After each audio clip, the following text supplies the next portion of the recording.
Good morning Rajkot. કેમ છો legend? ફર્નિચરનું કામ ચાલુ હોય ને ત્યારે મેજર 3 કોમન પ્રોબ્લેમ આવતા હોય છે તો આપણે આજે એના વિશે ચર્ચા કરીએ. કોમન પ્રોબ્લેમ એટલે કેવી રીતના? જેમ કે મલ્ટિપલ વેન્ડર્સ સાથે કામ કરવું. પછી બીજો પ્રોબ્લેમ છે બજેટનો ઇસ્યુ. અને ત્રીજો પ્રોબ્લેમ મેઇન થાય છે કે ડિલે અને પ્રોપર ફિનિશિંગવાળું વર્ક ના મળવું. તો આ ત્રણેય વસ્તુ એકબીજા સાથે અલાઇન છે. આપણે એની મેજર ચર્ચા કરીએ. પહેલું કીધું કે મલ્ટિપલ વેન્ડર સાથે કામ કરવું. જ્યારે સાઇટ ચાલુ થતી હોય ને એટલે ઇન્ટિરિયર બધા ડ્રોઈંગ આપણે સબમિટ કરી દેતા હોય છે.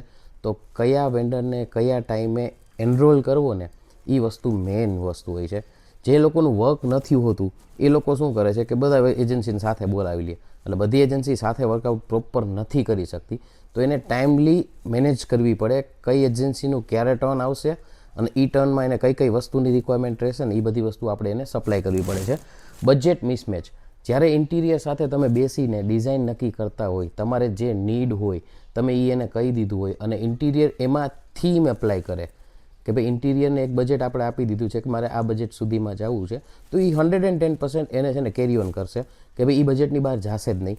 એટલે એમાં મટીરિયલ સ્પેસિફિકેશન એને આપી દીધું હોય, કઈ જગ્યાએ કઈ વસ્તુ યુઝ કરવાની છે, કઈ રેન્જની યુઝ કરવાની છે.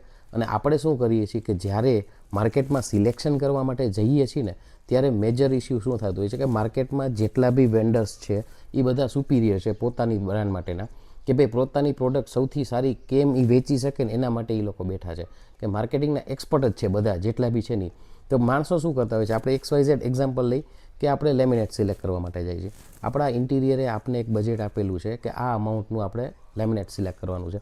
હવે કોઈ બી શોપ ઉપર આપણે જઈએ છીએ કે શોરૂમમાં જઈએ છીએ તો ત્યાં થશે કેવું કે એ તમને ટોપ મસ્ટ સૌથી સારામાં સારી ક્વોલિટીનું બતાવશે કે સૌથી પ્રીમિયમ જે રીચ અત્યારે ચાલે છે એ બતાવશે.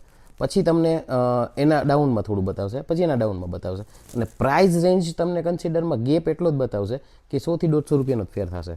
પણ તમે જો એને બજેટ એડવાન્સમાં કીધેલું હશે કે ભાઈ મારે આ બજેટની રેન્જમાં જ જોવું છે તો એ તમને બતાવશે. જો તમે એ નથી કહેતા તો તમને એ પ્લસ બતાવશે. અને આ દરેક સિલેક્શનમાં પ્રોસિજર લાગુ પડે છે.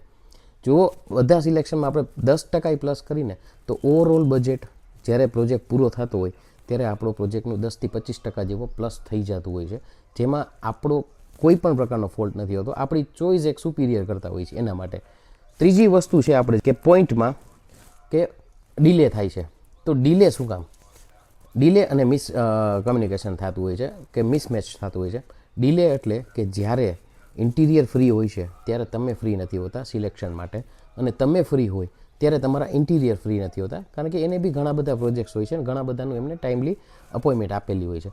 તો આ બેયનું મિસકોમ્યુનિકેશન ના થાય એના માટે અમે લોકો છીએ વન સ્ટોપ સોલ્યુશન. હું છું હાર્ડી રાઠોડ, ફર્મ હાર્ડી વેન્ચરને રિપ્રેઝેન્ટ કરું છું કે તમારો પ્રોજેક્ટ સ્મૂથલી કે આ એકેય પ્રકારનું હેડેક તમને ના થાય તો એના માટે તમે મારો કોન્ટેક્ટ કરો. Thank you.